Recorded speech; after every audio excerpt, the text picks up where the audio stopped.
Friends, welcome to medical media tech channel. ఈరోజు మనం discuss చేసుకోబోయే టాపిక్ వచ్చేసి order of draw. Order of draw అంటే sequence of filling of tubes. So ఎలాంటి సీక్వెన్స్లో అనేది మనం బ్లడ్ డ్రా చేసుకోవాలి అనేది ఈ వీడియోలో తెలుసుకుందాం.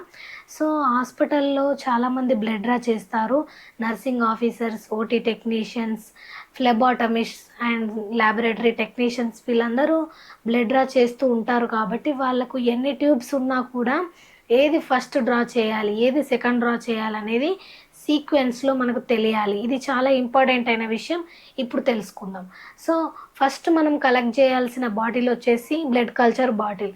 ఈ బ్లడ్ కల్చర్ బాటిల్ ఎందుకు తీసుకోవాలంటే కల్చర్ అనేది చాలా సెన్సిటివ్ అయిన విషయం. సో మనము ఏది స్టీకింగ్ చేస్తామో అది నెక్స్ట్ డేకి అది గ్రోత్ అవుతుంది. సో కల్చర్ అనేది బ్లడ్ కల్చర్ కానీ అది చాలా ఇంపార్టెంట్ అయిన టెస్ట్ కాబట్టి ఫస్ట్ కల్చర్ బాటిల్ అనేది మనం తీసుకోవాలి, కలెక్ట్ చేయాలి. సెకండ్ వచ్చేసి మనం తీసుకోవాల్సింది పీటీఐఎన్ఆర్ ట్యూబ్. పీటీఐఎన్ఆర్ అంటే అది కోయాగులేషన్ స్టడీస్ అంటే బ్లూ కలర్ ట్యూబ్. సో అది కోయాగులేషన్ స్టడీస్కి యూజ్ అవుతుంది కాబట్టి వేరే మనం నిన్నటి వీడియోలో తెలుసుకున్నాం కదా యాంటీ కోయాగులెంట్స్ అన్ని ట్యూబ్స్లో ఉంటుందని. సో ఆ యాంటీ కోయాగులెంట్స్ అనేటి సోడియం సిట్రేట్ తీసుకునే దానికంటే ముందు తీసుకున్నట్లయితే దీనికి ఎఫెక్ట్ ఉంటుంది. కాబట్టి అలా ఎఫెక్ట్ అవ్వకుండా పీటీఐఎన్ఆర్ ట్యూబ్ క్లాటింగ్ ఫ్యాక్టర్ ట్యూబ్ కాబట్టి మనకు పీటీఐఎన్ఆర్ సెకండ్ తీసుకోవాలి. థర్డ్ వన్ వచ్చేసి మనము ఏం తీసుకోవాలి అని అంటే గోల్డ్ టాప్ ట్యూబ్. అంటే red colour tube, gold colour tube రెండు ప్లేన్ ట్యూబ్స్ అని అన్నట్టు. సో ప్లేన్ ట్యూబ్లో ఏమి ఉండదు యాంటీకోయాగులెంట్. సో అది థర్డ్ తీసుకోవాలి. దీని తర్వాత మనం తీసుకోవాల్సింది ఏంటి అంటే ఈడిటిఏ కానీ హెపారిన్ కానీ లేకపోతే సోడియం ఫ్లోరైడ్ ఇవి ఉంటాయి. ఇవి ఒకవేళ మనం ఫస్ట్ తీసుకున్నట్లయితే ఈ ప్లేన్ ట్యూబ్కు బదులు అవి తీసుకున్నట్లయితే మనకు ఈ యాంటీకోయాగులెంట్ ఆ యాంటీకోయాగులెంట్ మిక్స్ అయిపోయి పొటాషియం, కాల్షియం ఇలాంటి బయోకెమిస్ట్రీ టెస్ట్లు అనేటి రీడింగ్ అనేది కిందికి పైకి రీడింగ్ అనేది చాలా కాంప్లికేషన్ ఉంటుంది. కాబట్టి మనము థర్డ్ వన్గా మనము ఈ plain tube or gold top tube biochemistry టెస్ట్లకు యూజ్ అయ్యే ట్యూబ్ అనేది మనం తీసుకోవాల్సింది ఉంటుంది. ఫోర్త్ వన్ వచ్చేసి మనం తీసుకోవాల్సిన ట్యూబ్ హెపారిన్ ట్యూబ్. ఈ హెపారిన్ ట్యూబ్ కూడా మనం అవాయిడ్ కంటామినేషన్ అంటే బ్లడ్ కల్చర్ యాంటీకోయాగులెంట్స్ కంటామినేషన్ అవ్వకుండా ఉండడానికి మనం ఫోర్త్లో మనము ఇది తీసుకుంటాం.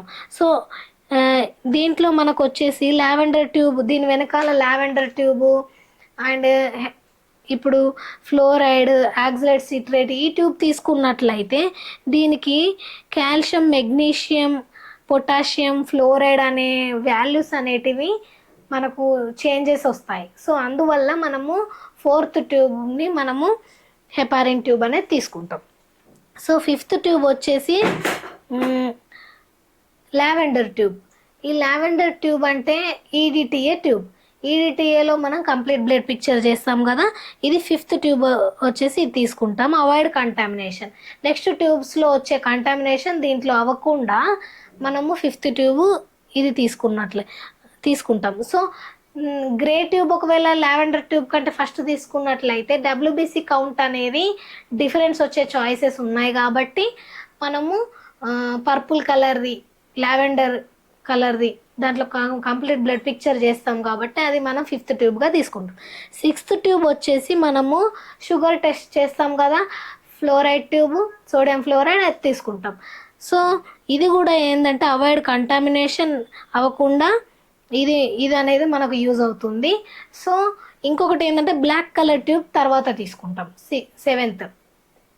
సో సిక్స్త్ వచ్చేసి మనకు ఫ్లోరైడ్ ట్యూబ్ తీసుకుంటాం, సెవెంత్ వచ్చేసి బ్లాక్ కలర్ అంటే ఈఎస్ఆర్ ట్యూబ్ అనేది సెవెంత్ తీసుకుంటాం. ఎయిత్ వచ్చేసి మనకు ఎయిత్ ట్యూబ్ వచ్చేసి సిట్రేట్ ట్యూబ్. సో ఇది వచ్చేసి ఆర్డర్ ఆఫ్ డ్రాలో లాస్ట్ సిట్రేట్ తీసుకుంటాం. ఎందుకు అని అంటే మాలిక్యులర్ అండ్ సైటోజెనెటిక్ స్టడీస్ చేస్తాం కాబట్టి దానికి మనకు ఎలాంటి ప్రాబ్లం ఉండదు. కాబట్టి ఎయిత్ ట్యూబ్ వచ్చేసి మనము ఈ సిట్రేట్ అనేది తీసుకోవాల్సింది ఉంటుంది. సో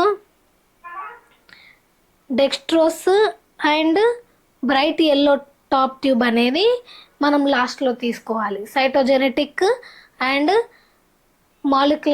మాలిక్యులర్ స్టడీస్ గురించి చేస్తాం కాబట్టి ఇది తీసుకుంటాం. ఇప్పుడు తెలుసుకున్నాం కదా మనం ఆర్డర్ ఆఫ్ డ్రా ఎలా తీసుకోవాలి. అది ఏంటంటే ఫస్ట్ వచ్చేసి బ్లడ్ కల్చర్ బాటిల్, సెకండ్ వచ్చేసి మనకి ఇది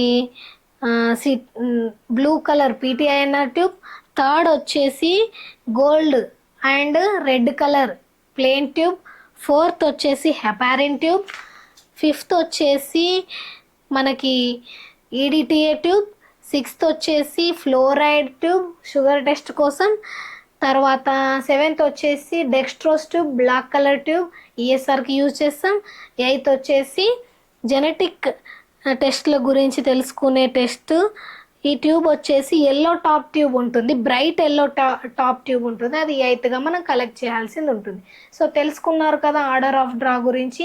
ఇది మనము ఎందుకు చేస్తాము అని అంటే అవాయిడ్ కంటామినేషన్, ఒక ట్యూబ్ నుండి ఇంకొక ట్యూబ్కి కంటామినేషన్ చేయకుండా ఉండడానికి, రాకుండా కంటామినేటెడ్ అవ్వకుండా ఉండడానికి మనం ఈ ట్యూబ్ అనేది యూజ్ చేస్తాం. సో ఈ ట్యూబ్స్ మనము ఒకేసారి ఎలా తీసుకుంటాం? సో మనకి శాంపుల్ కలెక్షన్ ఇన్ని ట్యూబ్స్ ఒకేసారి ఎలా తీసుకోవాలి అని అంటే మనకి ఇప్పుడు రీసెంట్గా మనకు వచ్చింది ఏంటంటే holder and needles. Blood collection చేయాలి అని అంటే హోల్డర్ అనేది ముఖ్యం. హోల్డర్కి నీడిల్ సపరేట్ దొరుకుతాయి. ఆ నీడిల్ అనేది హోల్డర్కి ప్రిక్ చేసి తర్వాత అది ఫిట్ చేసిన తర్వాత మన నీడిల్ అనేది వెయిన్కి డైరెక్ట్ ప్రిక్ చేసి ఇప్పుడు వెనకాల హోల్డర్ ఖాళీగా ఉంటుంది. సో మనం బ్లడ్ ట్యూబ్స్ ఏవేవి ఫస్ట్ తీసుకోవాలి? బ్లడ్ కల్చర్ బాటిల్ తీసుకోవాలి, ప్లెయిన్ ట్యూబ్ తీసుకోవాలి, పీటీఐఎన్ఆర్ ట్యూబ్ తీసుకోవాలి. అలా అన్నీ ఫిల్ చేస్తూ ఉంటాం కాబట్టి మనకి 2 ml సిరంజ్ కానీ 5 ml సిరంజ్ కానీ 10 ml సిరంజ్ కానీ అవసరం ఉండదు. ఒక హోల్డర్తో మనం ఈ 8 ట్యూబ్లు అనేటివి తీసుకోవడానికి చాలా ఈజీగా ఉంటుంది. అండ్ పేషెంట్కి రెండు సార్లు ప్రిక్ చేయకుండా ఒకేసారి ఎలాంటి కంటామినేషన్ లేకుండా ఇలా మనం బ్లడ్ డ్రా అనేది చేయాలి. బ్లడ్ డ్రా చేయాలంటే శానిటైజర్ కానీ లేకపోతే cotton spirit and needles, holder, vacutainers అవన్నీ అవసరం ఉంటుంది. అవన్నిటిని మనం ఫస్ట్ ప్రిక్ చేసే ముందు క్లీన్ చేసుకొని ఆ తర్వాత హ్యాండ్స్కి కూడా మనం శానిటైజ్ చేసుకొని ఈ ప్రొసీజర్ అనేది ఫాలో అవ్వాలి. ఎందుకంటే కంటామినేషన్ని అవాయిడ్ చేయడానికి ఇలా మనం ఫాలో అవ్వాల్సింది ఉంటుంది. సో ఇప్పటి వరకు మనము ఎలా ఫిల్ చేయాలి అనేది తెలుసుకున్నాం కదా. నెక్స్ట్ వచ్చేసి మనం error of collection of blood collection చేసేటప్పుడు ఏమేమి ఎర్రర్స్ అనేటివి ఉంటాయి అది మనం నెక్స్ట్ వీడియోలో తెలుసుకుందాం. Thank you for watching.